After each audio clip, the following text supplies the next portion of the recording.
생생법률쇼 진행을 맡은 김유리입니다. 이 세상의 이슈를 법률적 시점에서 다뤄보는 본격 토크 블록버스터 법률 이슈 토크 시작했습니다. 오늘 제 옆에는 전혜연 시사평론가 자리하셨어요. 안녕하세요. 안녕하세요.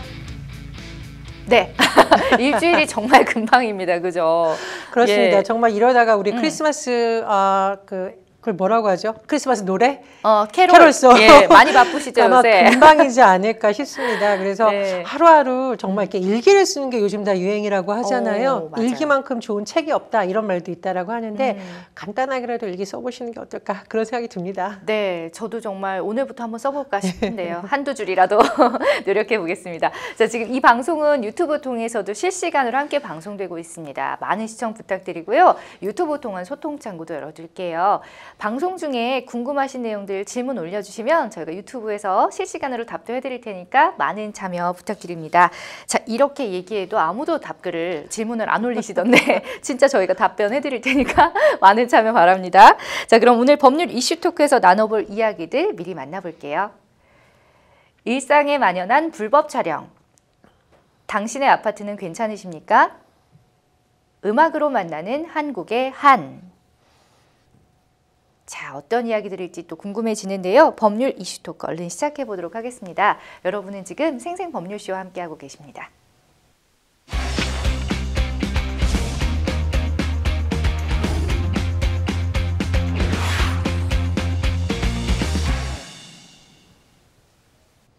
네, 법률 이슈 토크 먼저 일상에 만연한 불법 촬영 이야기에 대해서 나눠보도록 하겠습니다.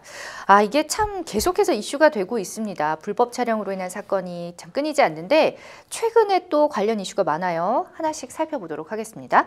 자, 먼저 전국의 숙박업소에 인터넷 공유기로 위장한 카메라를 설치해서 불법으로 투숙객을 찍은 30대 남성이 구속 기소됐다 이런 얘기가 있는데 아이고 이래 무서워가지고 어디 숙박업소 가겠습니까? 예. 이 불법 촬영이라는 용어 우리 몰래카메라라는 용어 잘 쓰지 않습니다. 네네. 아직도 일부 언론에서 쓰고 있는데 예전에 예능 프로그램에서 몰래카메라라고 해서 굉장히 재미있게 연예인분들에게 뭐 깜짝 어떤 상황을 만들어서 하는 것이 있고 그런데 이 문제는 뭐냐면요. 지금 명백하게 불법 촬영이지 이게 예능처럼 재밌는 게 아니다. 그래서 경각심을 심어주기 위해서 언론부터 몰카 이런 용어 쓰지 말자라는 움직임이 있습니다. 그래서 오늘 우리 법률 방송의 타이틀도 보시면 몰카라는 용어 쓰지 않고 불법 촬영이라고 명시를 하고 있는 것이고요.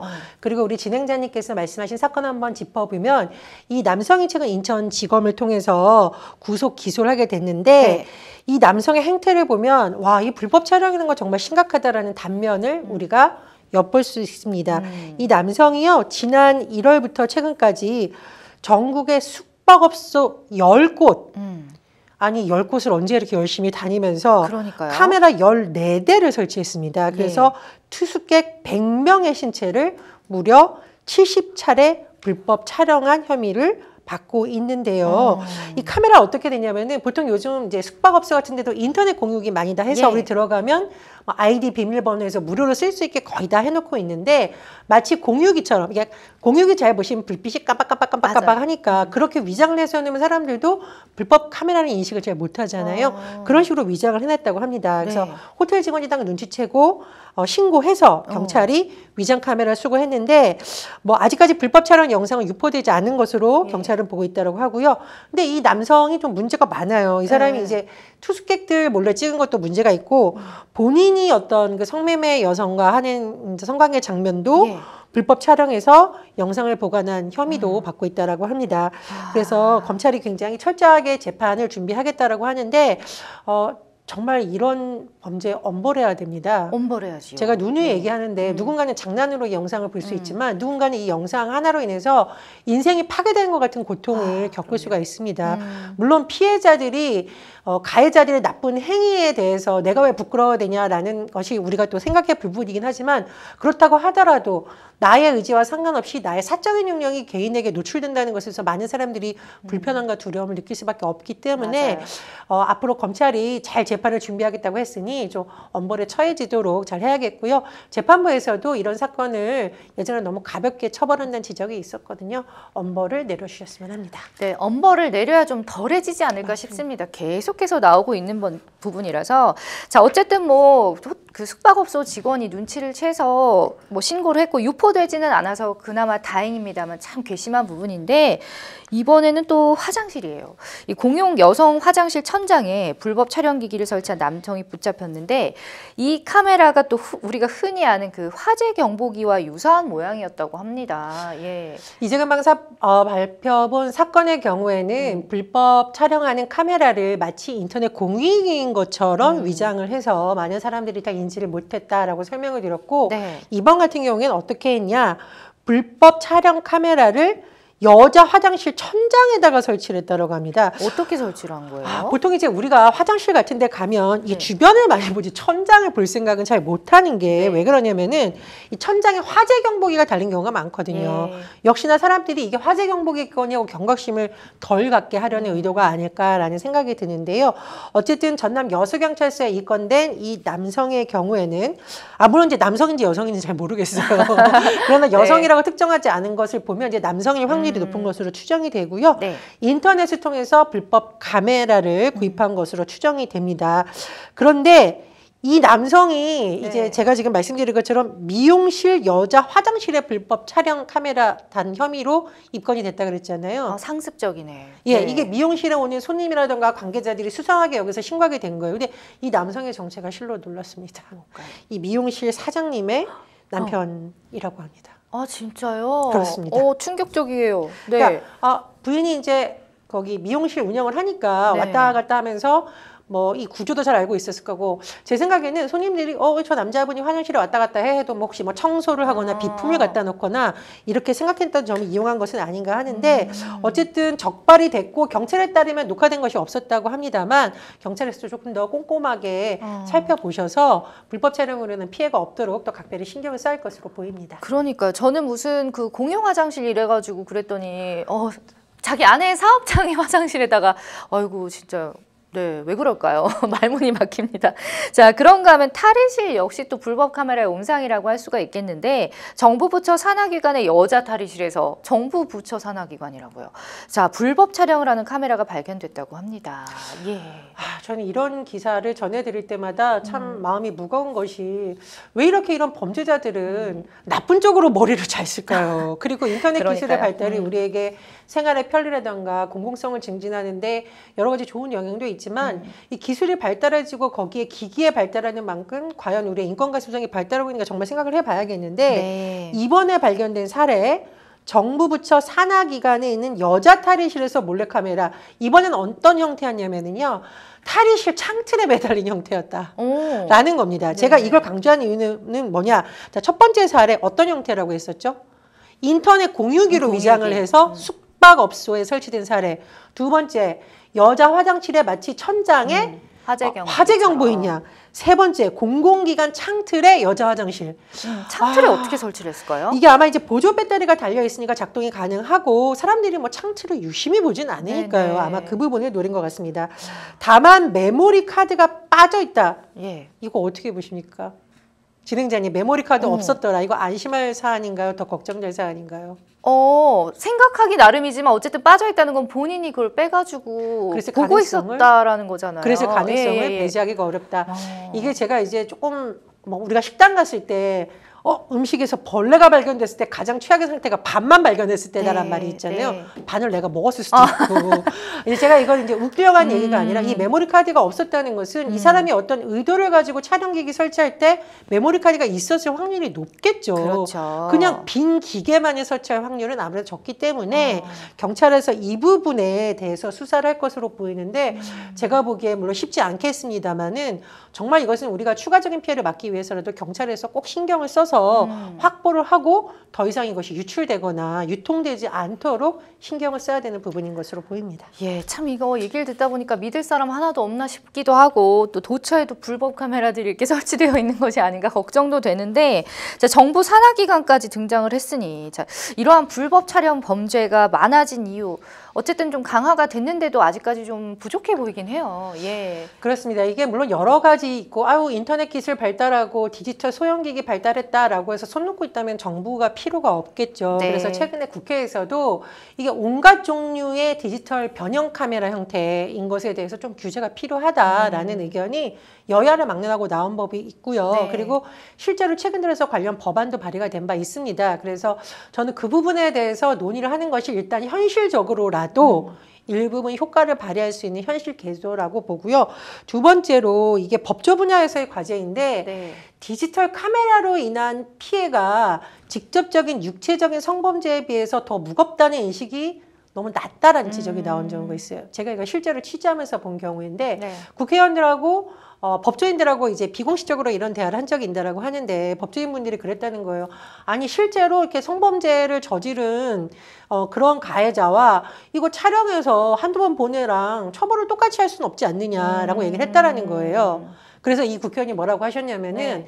물론 신체적으로 범죄를 저지른 것도 굉장히 무겁다. 그런데 문제는 뭐냐면 디지털 불법 촬영은 촬영을 하거나 촬영자가 본 것에서 그치지 않고 이것이 끊임없이 재생산되고 그렇죠. 유포되고 하는 지속성의 문제와 연결이 되고 있기 때문에 피해자의 입장에서는 고통이 끊임없이 재생산될 위험이 있다. 그래서 맞습니다. 이것이 우리가 가해자의 입장에서 보는 것이 아니라 피해자의 입장에서 봐야 되기 때문에 엄벌이 필요하다. 이런 대화가 오갔다고 합니다.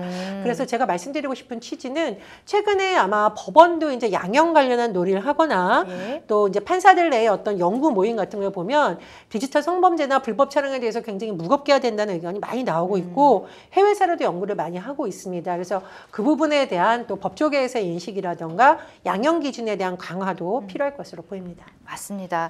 자, 워낙에 또 이런 관련 사건이 많다 보니까 해프닝 또한 많다고 하는데요. 강원도의 한 대학 캠퍼스 내에서 여자 화장실에서 불법 촬영 의심 신고가 접수가 돼서 경찰이 확인한 결과 오인 신고로 밝혀졌다라는 얘기. 무슨 얘기인가요? 웃프다라는 경우가 있습니다. 네. 그냥 이 기사만 읽었을 때는 어이가 없어 웃기지만 곰곰이 들여다보면 참 이런 일이 왜 발생할까 네. 슬픈 현실을 볼 수 있는 일종의 해프닝이라고 할까요? 그런 건데요. 모 대학의 건물 2층 여자 화장실에서 남성으로 추정되는 인물이 나오더니 급히 도망쳤다. 이런 예. 신고가 딱 경찰서에 된 겁니다.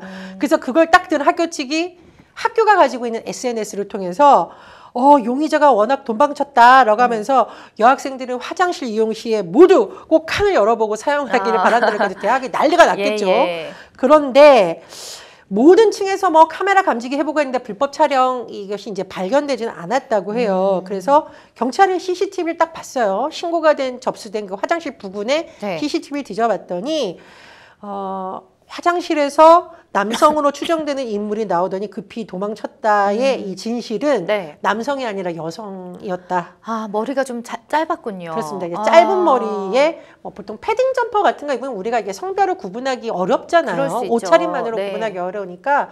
그리고 최근에 또 불법 촬영이 너무 심각하고 이 사람이 하필이면 또 화장실에서 나와서 뛰어가는 걸 보고 아 불법 촬영을 설치하고 도망가는구나 라고 아마 추정이 된 것 같은데 제가 말씀드렸듯이 이걸 웃기만 하기에는 너무 현실이 슬프다. 네. 오죽했으면 불법 촬영이다 이렇게 사람들의 생각이 딱 들었을까 싶은 그런 부분도 우리가 생각을 해봐야겠습니다. 정말 우픈 사연이었고 우리 신고하신 분은 의기소침하지 않으셨으면 좋겠습니다. 맞습니다. 어쨌든 그런 일로 또 계속해서 신고를 안 하고 조용히 넘어갈 수도 있기 때문에 그런 부분도 좀 우려가 되네요.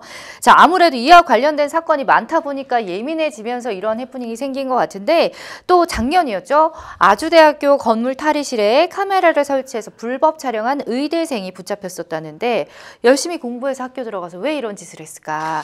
자, 어쨌든 뭐 검찰이 실형을 구형했다고 합니다. 예, 건물 탈의실에 말 그대로 불법 카메라 설치한 혐의로 기소가 된 건데요. 네. 성폭력 범죄의 처벌 등에 관한 특례법 위반입니다. 검찰이 어떻게 구형을 했냐? 징역 2년, 네. 아동 청소년 기간을 비롯한 관련 기간 3년 취업 제한을 재판장님 선고해 주십시오라고 했습니다. 이 A씨의 범행 이게 사실 좀 굉장히 떠들썩했다는 사건이에요. 예. 일단 첫 번째 의대생이라는 것 때문입니다. 의대생은 더 도덕적이어야 되냐? 사회적으로 그것만은 아니지만 뭐 네, 어쨌든 왜 도덕적이어야 되냐고 생각을 하냐면은요. 이제 이분들이 나서서 의사가 되잖아요. 그렇죠. 맞아요. 의사가 그냥 되는 것은 아니고 국가에서 일정 부분 자격을 인증해 주는 사람만이 이제 되는 거죠. 네. 왜 그러냐? 의사라는 사람들은 환자의 가장 숨기고 싶은 모든 신체 정보를 진료를 하면서 볼 수가 있습니다. 예. 그리고 기록을 할 수도 있습니다. 그런 부분이기 때문에 환자들이 사실 우리 의사에게 어떤 신체 부위를 보여줄 수 있는 이유는 말 그대로 진료라는 목적. 그렇죠. 당연히 의사분이 나를 뭐 여성으로 남성으로 보는 것이 아니라 진료를 위해서 그런 감정 없이 볼 것이라는 어떤 신뢰를 기반으로 하고 있는 것이기 때문이거든요. 그래서 굉장히 엄격한 도덕성에 대한 것이 사회적으로 요구가 되는 겁니다. 그런데 이 의대생이 본인이 속해 있는 의대 건물 탈의실에다가 이 남녀 재학생들을 불법 촬영한 혐의로 기소가 됐으니까 예. 아 이거 우리 한번 생각해 봐야 된다라고 논란이 된 거고요. 그러네요. 그런데 이제 공판에서 뭐라 그랬냐 변호인이 네. 학업 스트레스 아이고. 절친한 친구의 사망으로 우울증을 앓고 있고 약을 먹고 있다. 그래서 잘못된 선택을 했고 그 자리에서 촬영물 삭제했고 저장하거나 유포하지 않았으니 선처를 바란다는 식으로 변호를 했다라고 하는데 저는 뭐 이런 기사를 읽을 때마다 참 기분이 씁쓸합니다. 그러네요. 그러면 더더욱 의사가 되면 안 될 것 같습니다. 이런 우울증을 앓고 있고 막 이런 행동을 했다라는 맞습니다. 것이 어쨌든 저희가 그때 전 평론가님이랑 막 그런 사교육에 관한 이야기도 했었잖아요. 공부를 열심히 시키는 것도 좋지만 정말 인성교육이 먼저 돼야 되는 게 아닌가 이런 생각을 또 다시 한번 해보게 되는데 어쨌든 뭐 약물로 인한 심신미약으로 잘못된 행동을 했다. 이 부분은 어떻게 받아들여야 될까요? 저는 이 성범죄와 네. 관련된 부분에서 약물로 인한 신신미약, 술에 취해 그랬다. 이거 오히려 가중처벌해야 된다는 그런 입장입니다. 입을 닫아버리게. 이거 반성의 여지가 오히려 없는 거 아니야라고 예, 예. 해서 제가 보기에 오히려 앞으로 재판부가 이거 괘씸죄라고 볼 가능성이 있다라고 보는데 왜 그러냐면 피해자 입장 생각을 해보라는 거죠. 그렇죠. 이게 가해자가 어떤 동기에서 이런 행동을 했건 간에 피해자의 어떤 그 피해의 정도가 줄어드는 것이 아닙니다. 이 성범죄라는 것이 물론 우리가 뭐 부끄러워야 되는 거냐 이건 이제 우리가 또 다른 논의를 해볼 수가 있지만 어쨌든 굉장히 많은 부분에 영향을 미치는 것이고요. 네. 그런 부분이기 때문에 과거에 심신미약이라던가 술에 취해서 뭐 정신이 없어 그랬다 부분에서 너무 관대하다라는 비판을 지금 이제 법원도 많이 경청하고 있는 상황이고요. 제가 예를 한번 들어보겠습니다. 우리가 길에 지나가다가 소매치기 당했어요. 내가 그동안 모아놓은 50만 원 소매치기 당했어. 그래서 앞으로 우리가 지갑을 볼 때다거나 어떤 뭐 예를 들면 버스에서 소매치기를 당할 때 평생 버스를 타고는 것이 두렵거나 네. 지갑만 보면 그때의 소매치기 당한 기억이 떠올라서 막 소스라치게 놀라거나 좀 그러지는 않죠. 그런 네. 확률이 적습니다. 물론 네. 그럴 수도 있겠지만 그런데 이 성범죄라는 건 뭐냐면 예를 들면 제가 아는 분이 이 분야의 전문 이제 교육 강사님이세요. 연세도 많고 네. 이 여성분이 뭐라고 얘기를 했냐면은 우리가 정말 성범죄에 대해서 깊이 생각해 볼 점이 있다. 본인이 20대 때 버스를 타고 가는데요. 이제 장거리를 가는 버스를 타고 해요. 네. 옆에 앉아 있는 남성이 술에 취해서 본인의 몸을 더듬으면서 네, 다행히 이제 이분은 전문가니까 공부를 해서 버스 운전사한테 딱 손에 들고 네.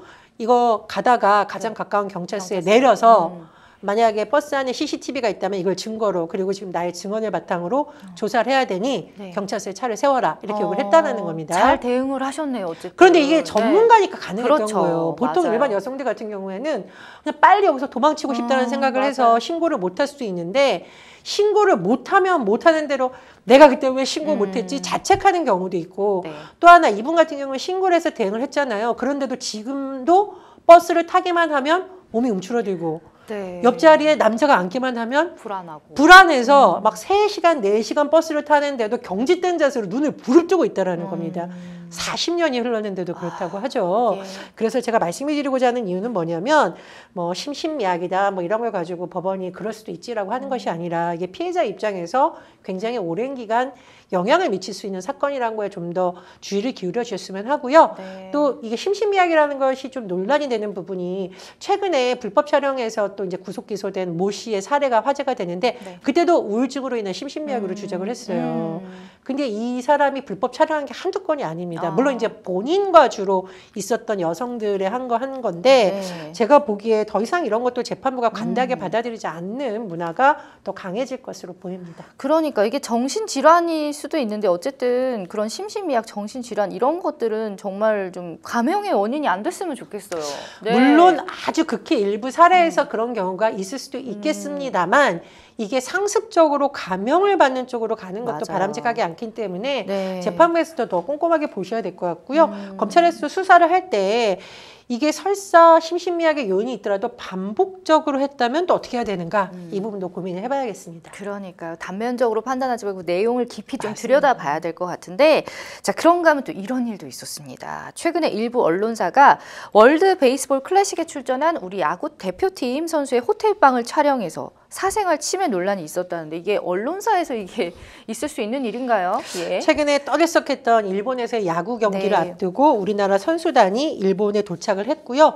그리고 오사카 간사이 공항에서 숙소로 이동하는 장면이 이제 방송국에서 보통 선수단이 뭐 일본에 도착했습니다 하고 찍어서 내보내는데 네. 논란은 뭐냐면 이정우 선수가 숙소에서 휴대전화로 누군가 통화하는 모습을 카메라로 이렇게 클로즈업 되면서 그 모습이 나갔다고 합니다. 그런데 이정우 선수가 본인의 SNS를 통해서 그 장면 딱 캡처해서 올렸습니다. 네. 이건 이제 본인 장면이니까 문제가 될 건 없는데 이건 좀 땡땡땡 이건 좀 너무하지 않나요? 예. 라고 해석이 되는데 그러니까 말 그대로 이제 우리 네티즌 분들도 아니 숙소면 개인 공간인데 꼭 이런 걸 내보내야 돼? 그러니까요. 그리고 팬들 입장에서도 호텔방에서 전화하는 것까지 봐야 되냐? 뭐 이런 의견이 나왔다고 했는데요. 예. 논란일자 해동방송이 다시 보기를 중단했다고 하는데 처음부터 좀 주의했으면 어땠을까라는 좀 안타까운 마음이 듭니다. 그렇습니다. 참 물론 뭐 이정우 선수가 인기가 높다 보니까 그 사생활 궁금해하는 팬들이 있을 수는 있지만 참으로 이해할 수가 없는 부분이고 또 이게 공영방송국에서 있었다는 일이 좀 충격적이기도 합니다.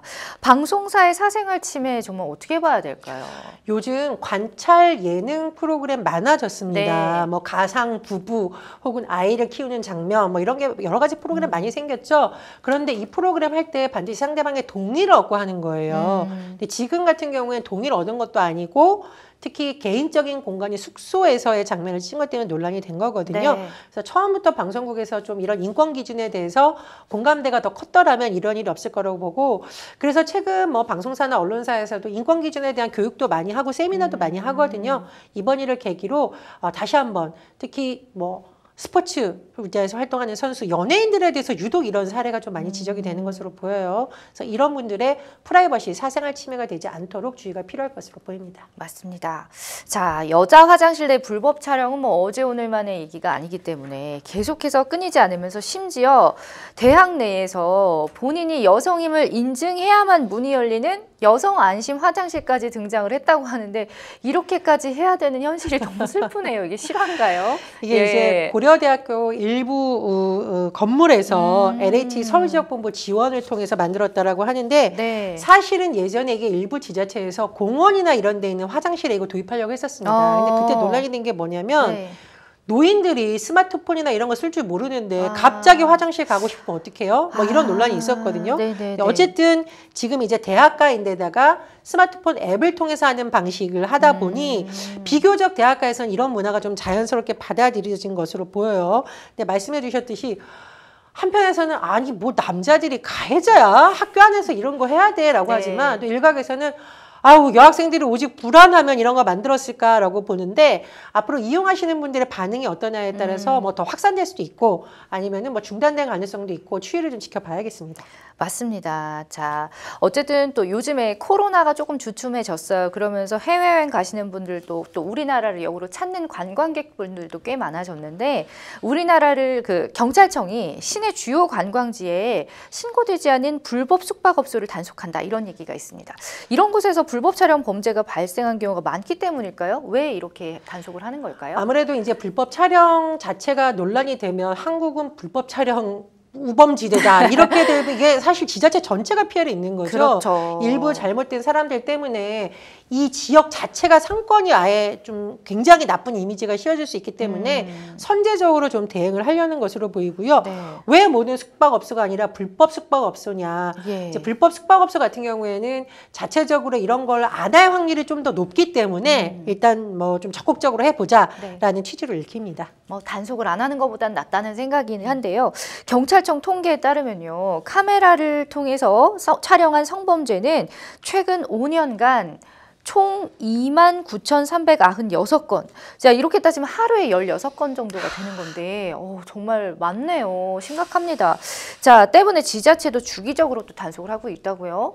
예를 들면 용산구의 경우에는 용산구청 관계자들, 네. 용산경찰서, 그리고 한국철도공사 이렇게 합동점검단을 꾸려서 용산 역사 화장실에 이렇게 불법 촬영 카메라가 있는지 단속을 하고 또 시민들에게 뭔가 이렇게 나눠줬다고 합니다. 자가 탐지 카드 해서 이 카드를 통해서 불법 촬영 그 기기가 있는지 네. 좀 확인해 볼 수 있는 것도 있다고 합니다. 물론 이제 이게 실효성이 있냐 없냐 조금 논란이 되는 것으로 보이는데 여기서 중요한 건 뭐냐면 이 지금 디지털 범죄가 너무 많이 만연하고 있고 예. 제가 이제 이런 기사를 본 적이 있거든요. 인터넷 쇼핑몰에서 한동안 송거처럼 생긴 찌르개라는 게 불티나게 팔린다. 이 찌르개가 뭔지 아세요? 뭔가요? 화장실에 들어가서 뭔가 구멍이 있다. 그러면 카메라 렌즈가 깨지도록 이렇게 쑤시는 찌를 수 거예요. 있는 이걸 여성들이 사서 가지고 다닌다. 그걸 또 그렇게까지 해서 들고 다니는 것도 좀 그러네요, 참. 그리고 보통 네. 화장실에 가면 우리가 또 급하게 들어가는데 우리가 이것까지 신경 써야 되냐. 생겨가지고. 너무나 참 웃기고 네. 그러나 한편으로 너무 슬픈 현실이거든요. 그래서 제가 보기에 어쨌든 지자체에서도 이렇게 단속을 하고 정부도 단속을 한다라고 하는데 제가 또 말씀을 드리겠지만 불법 촬영 소형기기가 너무 요즘 많이 발달하고 있다고 합니다. 그래서 이 부분은 지자체가 단속으로 하기에는 좀 역부족이라는 의견도 많습니다. 그래서 네. 국회 차원에서 이 부분에 대해서 카메라 단속이나 규제에 대한 논의 법안 제가 발의했다고 말씀드렸죠. 좀 여야 상관없이 좀 잘 논의를 했으면 합니다.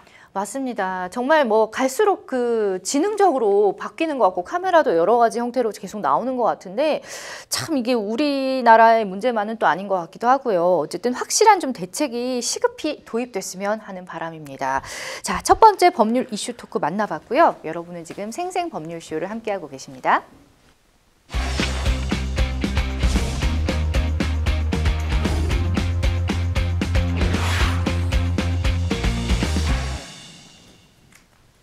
네, 법률 이슈 토크 두 번째 주제는요. 바로 당신의 아파트는 괜찮으십니까? 입니다. 자, 우리나라는 아파트 공화국이라고 불릴 만큼 아파트가 참 많습니다. 아파트에 사는 분들도 많으시고요. 자, 최근에 아파트 순환시대다라고 할 만큼 아파트에서 크고 작은 사건, 사고가 일어나고 있는데 어떤 내용인지 한번 만나보도록 하겠습니다. 먼저 서울의 강남의 한 재건축 아파트 단지에서 갑작스럽게 입주가 중단돼서 수백 세대 입주자들이 입주 예정자들이 혼란을 겪은 일이 아주 크게 있었죠. 예. 그렇습니다. 서울 개포동의 자이 프레지던스 아파트, 개포자이 프레지던스인데 사실 이게 본래에 있던 시발점은 뭐냐면 단지 내에 이제 어린이집과 재건축 관련해서 여러 가지 소송이 붙었던 겁니다. 맞아요. 그런데 이 과정에서 서로 소송하고 이러다 보니 이 피해가 불똥이 어디로 튀느냐? 입주 예정이던 400여 세대에게 불똥이 튀게 된 거예요. 그래서 결론적으로 제가 말씀을 드리자면 3월 15일 서울행정법원의 판결로 인해서 일단 입주는 되긴 됐어요. 예. 그런데 한번 생각해 보십시오. 특정 날짜에 이사 가려고 이사업체랑 계약한 분들도 있었고 애들 전학 일정, 지방 경조사 다 조정했던 분들이 갑자기 이런 소송전 때문에 못 들어가는 사태가 얼마나 기가 막혔겠습니까? 그럼요. 이 과정 보면 굉장히 복잡한데요. 이 어린이집과 재건축 조합 내에서 법적 분쟁이 일었던 이유가 설계안과 다른 위치에 있다라고 해서 보상안을 두고 상쪽이 협의가 안 됐었거든요. 이 과정에서 또 뭐 강남구청의 일부 준공 승인안과 여러 가지 문제가 되는데 핵심적인 것은 입주 예정이었던 세대들은 정말 새우싸움에 고래등 터진다. 고래싸움에 새우등 터진다처럼 피해를 입었다는 건데 법원에서 어쨌든 판단이 나와서 이렇게 됐습니다마는 이 소송 과정에서 얼마나 입주민들이 마음고생을 했을까 싶고요.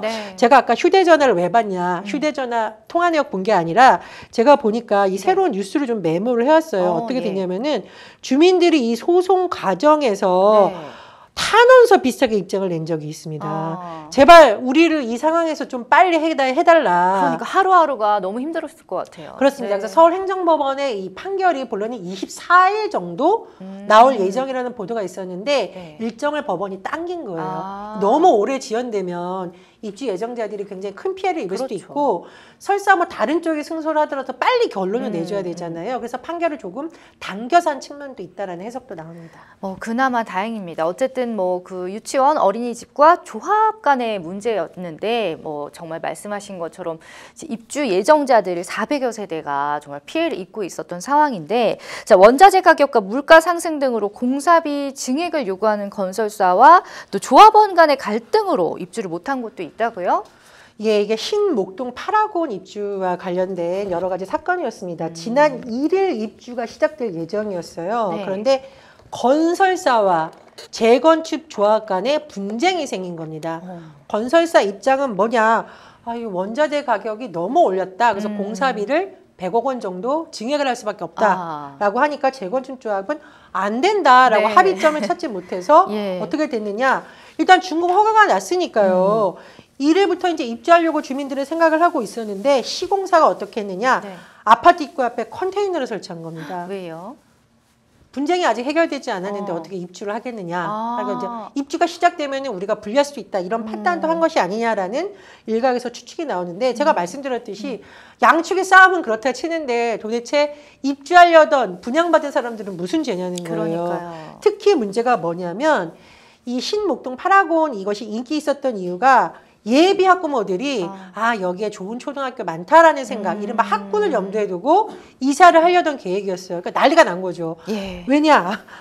전학을 하려고 했는데 이게 전입신고 없이는 안 되다 보니 지금 난리가 난 겁니다. 그거 입주도 너무 못했는데 중요한데. 어떻게 예. 전입신고를 할 수가 그러니까요. 있겠습니까? 그러니까 뭐 이게 단순한 불편함을 넘어서 아이들의 교육 문제라든가 여러 가지 문제가 된 건데요.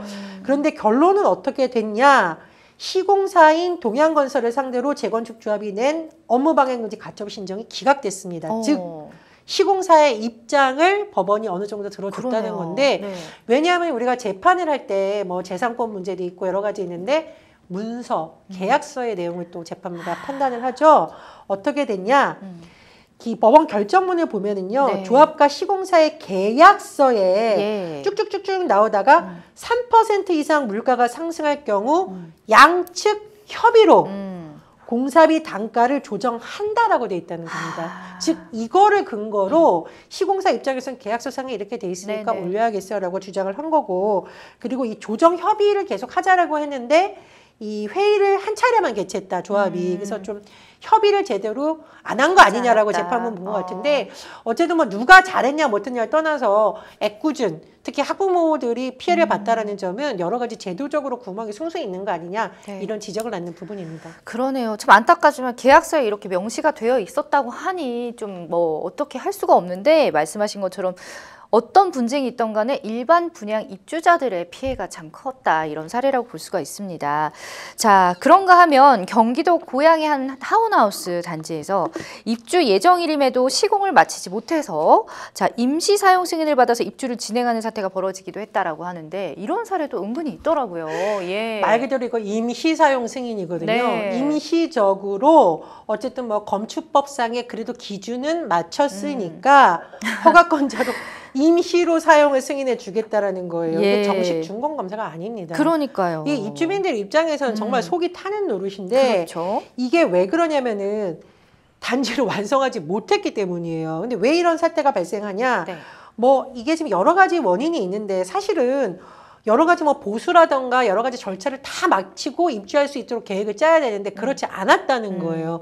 여러 가지 지금 허점이 드러나고 있는데 입주 예정자 협의회 같은 곳에서 계속 지금 문제를 제기를 하고 있고 예. 일각에서는 입주 기간을 뭐 연장해야 된다 이런 요구도 나오고 있다라고 합니다. 그런데 어쨌든 이 현대건설 측은 최대한 서둘러 보겠다라고 말을 하고 있습니다만 또 일정에서 이게 좀 부실공사 우려도 제기되고 있기 때문에 그럴 수 있죠. 집이라는 곳이 우리가 뭐 수시로 맘먹고 이사할 수 있는 건 아니잖아요. 그래서 제가 지금 말씀드린 사례들을 봤을 때 곳곳에서 지금 뭐 소송 때문에 공사비를 둘러싼 갈등 때문에 또는 입주 예정일에 맞춰서 공사가 다 끝나지 않을 때 곳곳에서 문제가 발생하고 있거든요. 그래서 지금 전문가들이 좀 다각적으로 분석을 해서 공사비에 대한 부분이라든가 이런 가이드라인을 정부에서 만들어야 돼야 된다. 안 아. 그러면 건건마다 이렇게 소송을 하면 결국 입주 예정자들은 판결 날 때까지 손해를 보거나 네. 굉장히 어려움에 꺼치기 때문에 그래서 오늘 기사를 통해서 우리가 살펴볼 수 있는 부분은 뭐 하나하나 사례라기보다는 이 사례에서 드러나는 문제점을 정부에서 들여다봐야 된다. 이런 주장을 담은 것으로 보입니다.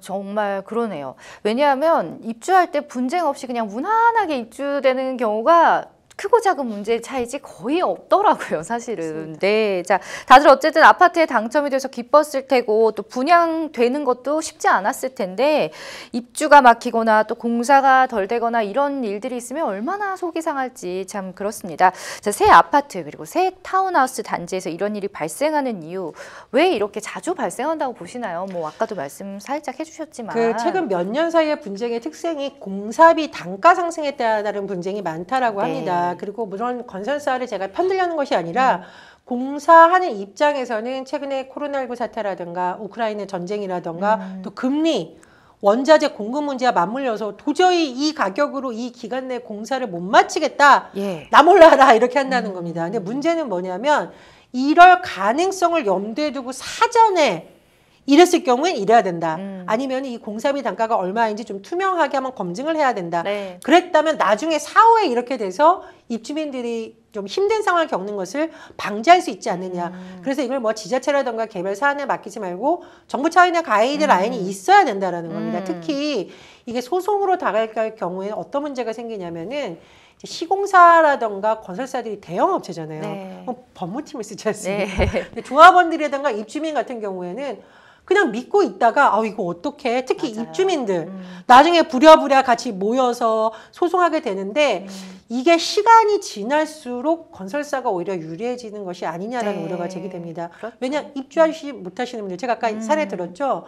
지금 거기에 학교에 애가 들어가야 되는데 어떻게 하다 보니까 오히려 입주민들이 양보를 하는 참 어이없는 일이 발생할 수 있다. 그래서 사전에 이런 피해를 예방할 수 있도록 정부 차원의 가이드라인 만드는 거 굉장히 중요하다고 전문가들이 목소리 내고 있습니다. 그러네요. 어쨌든 사전 고지가 제대로 되어 있어야 되는데 막 깊이 개입까지는 아니어도 가이드라인 정도는 있으면 좋지 않을까라는 생각을 합니다. 자, 저희가 지금 당신의 아파트는 괜찮으십니까? 라는 주제로 이야기를 나누고 있는데요. 자, 아파트라는 곳 자체가 워낙에 많고 또 다양한 사람들이 모여서 살다 보니까 참 다양한 이야기들이 많습니다.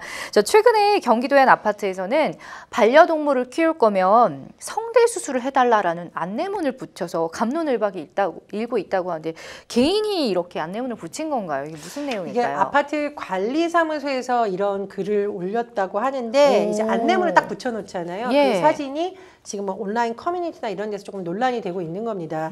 물론 뭐 여러 가지 좀 조심해 주세요. 뭐 이런 거는 이해할 수 있지만 가축을 사용할 수 없으니까 키우려면은 성대 수술 근본적인 조치를 좀 해달라라는 건데 이게 참 이게 물론 이제 이 어떤 강아지들이 뭐 너무 짖거나 이랬을 때 굉장히 불편하는 분들도 있죠. 네. 그런데 강아지가 무슨 죄가 있습니까? 그러니까요. 동물들한테 짖지 않게 한다라는 게 사실상 쉽지가 않거든요. 그래서 지금 갑론을박을 읽고 있는데 제가 좀 강조하고 싶은 것은 이 반려견을 키우는 분들의 노력이 굉장히 필요하다. 맞습니다. 그러나 그렇다고 해서 성대 수술해라 이건 좀 너무한 거 아니냐 이런 의견도 있습니다. 그러니까 뭐 양쪽 의견이 있으니까 갑론을박이 일어나는 거겠지만 참 이렇게 저는 개를 키우진 않지만 성대 수술을 해라고 안내문에 붙였다는 자체가 조금 씁쓸하긴 하네요.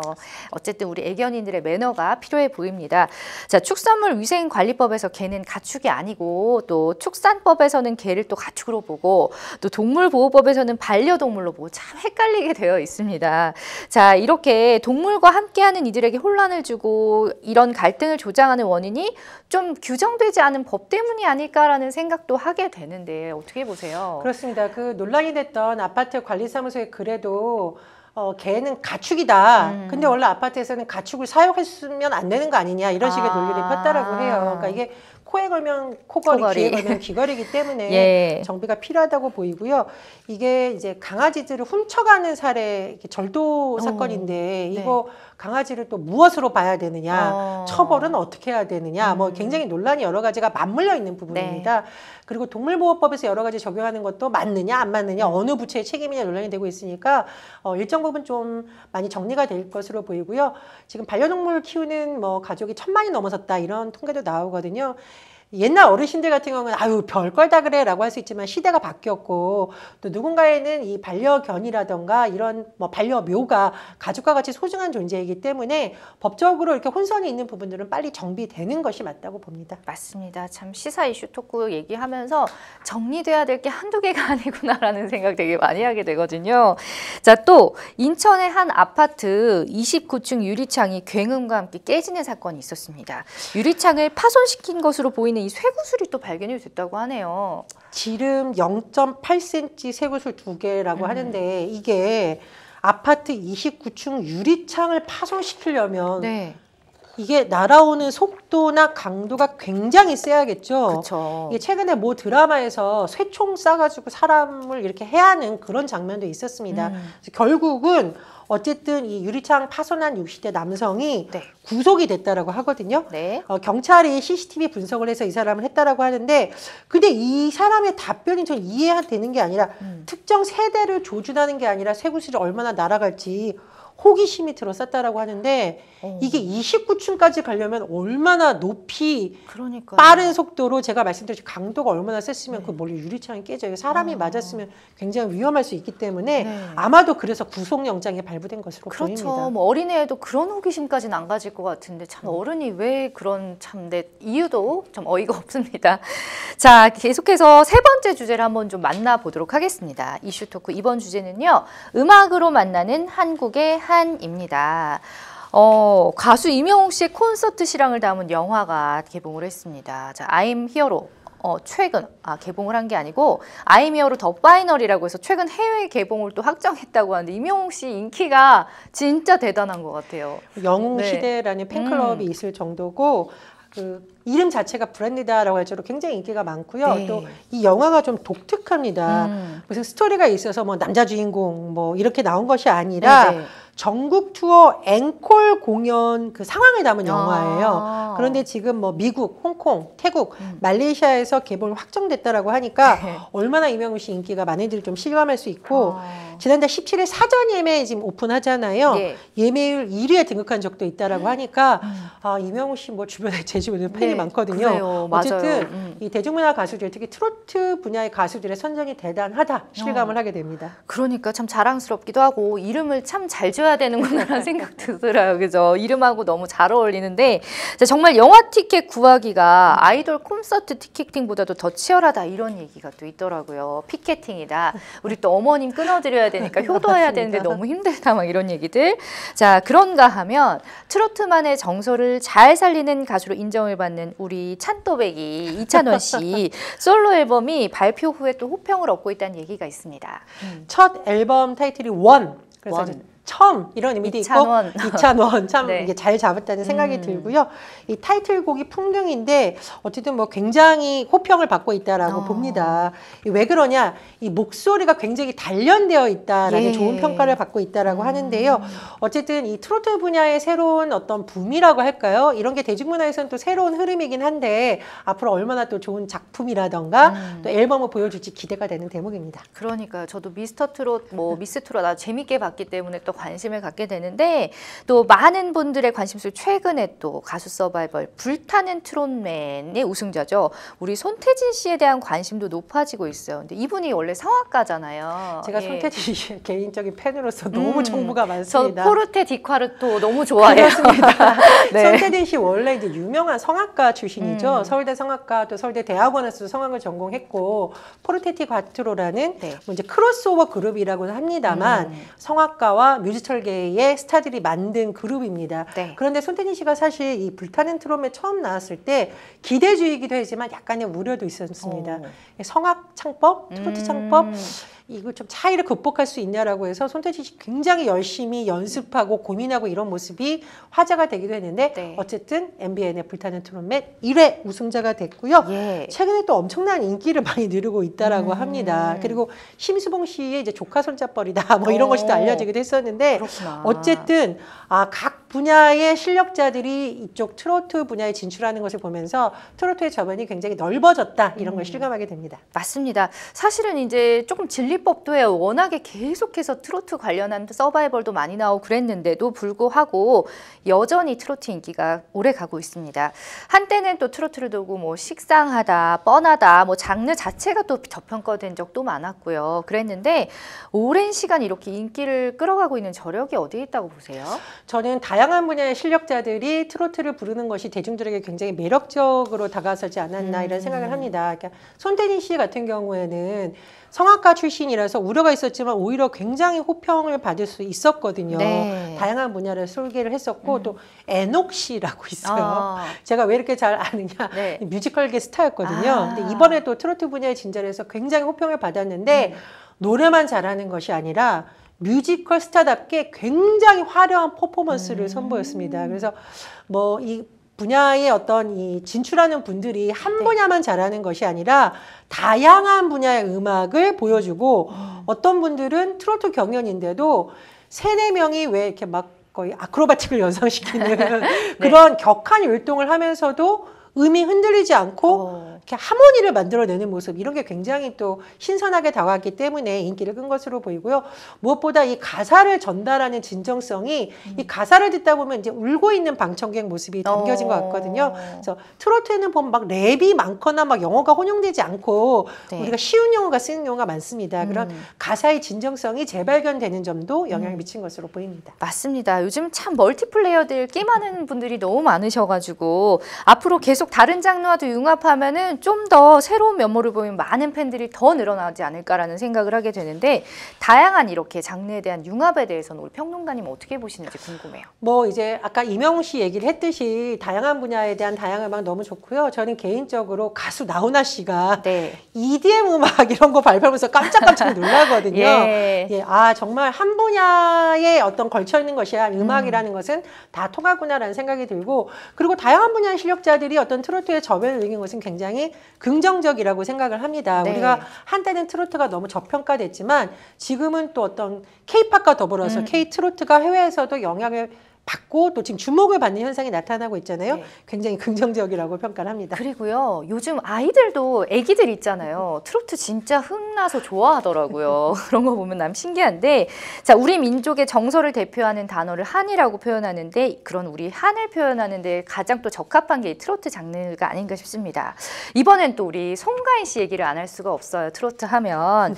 자, 역시 판소리를 통해서 다진 기본기가 트로트에도 잘 스며든 것 같은데 또 김다연 씨도 그렇고요. 이렇게 판소리를 통해서 트로트로 진출하시는 분들도 꽤 많더라고요. 이 트로트가 우리가 굉장히 쉽게 생각하는 문화가 일부 있었는데 호흡이 굉장히 길어야 되고요. 꺾기라고 하죠. 이 꺾기를 잘못하면 굉장히 좀 희화화가 될 수 있어요. 그래서 판소리를 통해서 기본기라던가 호흡법을 기초부터 차근차근 다진 분들이 굉장히 좀 선전을 하고 있는 게 아닌가 이런 생각이 들고요. 김다연 씨 같은 경우에는 김다연 양이죠. 4살 때부터 판소리 했다라고 하니까 굉장히 어린 나이부터 호흡을 배웠기 때문에 또 실력으로 호평을 받은 것이 아닌가 싶습니다. 정말 야무지더라고요. 그죠? 자, 어쨌든 뭐 판소리 하면 또 대부분 떠올리는 것이 바로 이 서편제. 너무 옛날 영화인가요? 서편제 전 제일 먼저 떠오르던데 그 본향인 전남 보성군에서 군립 국악단을 또 찬단했다는 소식이 있습니다. 그렇습니다. 국립이 아니라 군립. 굉장히 의미가 있다고 생각을 하고요. 서편제의 본향인 전남 보성군의 하나의 브랜드가 되지 않을까 생각이 듭니다. 굉장히 의미 있고 또 이런 것이 계속 유지가 되려면 많은 분들이 관심을 가져주셔야 되거든요. 저는 굉장히 소중하고 돋보이는 시도라고 생각을 해서 앞으로 활발한 활약을 하시고 또 많은 국민들이 저쪽 지역만의 어떤 좋은 소식이라고 생각하지 마시고 많은 관심을 가져주셨으면 합니다. 맞아요. 정말 대단합니다. 그런가 하면 작년에 또 세계에서 반향을 일으킨 드라마 파친코 많이들 기억하실 겁니다. 여기에서 OST 작업을 했던 국악밴드 이날치, 또 워낙에 또 유명한 밴드기도 하죠. 자, 이렇게 국악밴드에 대한 관심도 많아졌는데 정말 우리나라에 활발하게 활동하는 국악밴드들 많더라고요. 그렇습니다. 뭐 밴드 잠비나이도 있고 뭐 최근에 역시 정말 주목을 받은 경우에 밴드 이날치. 제가 노래를 부르기 하지만 범 내려온다. 그러니까 뭐 노래만 잘하는 예. 것이 아니라 그 독특한 안무와 춤과 의상이 굉장히 화제가 되고 있습니다. 그래서 저는 해외에 더 많이 널리 알려졌으면 하고요. 제가 최근에 보니까 대학가에서도 굉장히 인기가 많더라고요. 그래서 우리나라의 뭐 전통 음악이라든가 이런 분야를 다양하게 접목시키는 분들이 활약이 더 널리 퍼지고 더 선전하길 바라봅니다. 맞습니다. 자, 정말 한국의 한이 담긴 트로트, 국악 정말 자랑스러운데 끝으로 우리 평론가님의 견해를 한 번 더 듣고 이야기 마무리할까요? 제가 말씀드렸듯이 문화는 다양성이 존재하는 것이 우월하다, 우월하지 않다로 나눌 수 있는 분야는 아닙니다. 그런데 한동안 우리 국악이 너무 외면받은 것은 아닌가 좀 씁쓸했는데 이날치처럼 새로운 버전으로 대중들에게 다가가는 시도 매우 좋다라고 보고요. 한국관광공사 그 홍보 영상이 엄청나게 해외에서 인기를 얻었잖아요. 맞아요. 그래서 지역의 문화유산과 결합을 해서 국악을 같이 홍보하는 이 K 콘텐츠의 흐름이 더 활발해지길 기대해 봅니다. 맞습니다. 자, 사실 정말 어디에 내놔도 자랑스러운 우리 음악이죠. 이 트로트와 국악을 세계에 널리 알려 이롭게 하는 뮤지션 분들께도 참 감사하고 자랑스럽습니다. 앞으로의 활동 더욱더 기대해 보면서 오늘 저희 마지막 인사는 서도밴드의 홍연이라는 노래 이거 너무 좋더라고요. 들으면서 마무리를 할까 합니다. 자, 생생법률쇼 어느새 마칠 시간입니다. 오늘 함께해 주신 전희연 평론가님 고맙습니다. 감사합니다. 네, 생생법률쇼 오늘 준비한 내용은 여기까지입니다. 여러분 시청해 주셔서 고맙습니다. 손과 손에 붉은 실이 이어진 채 왔다.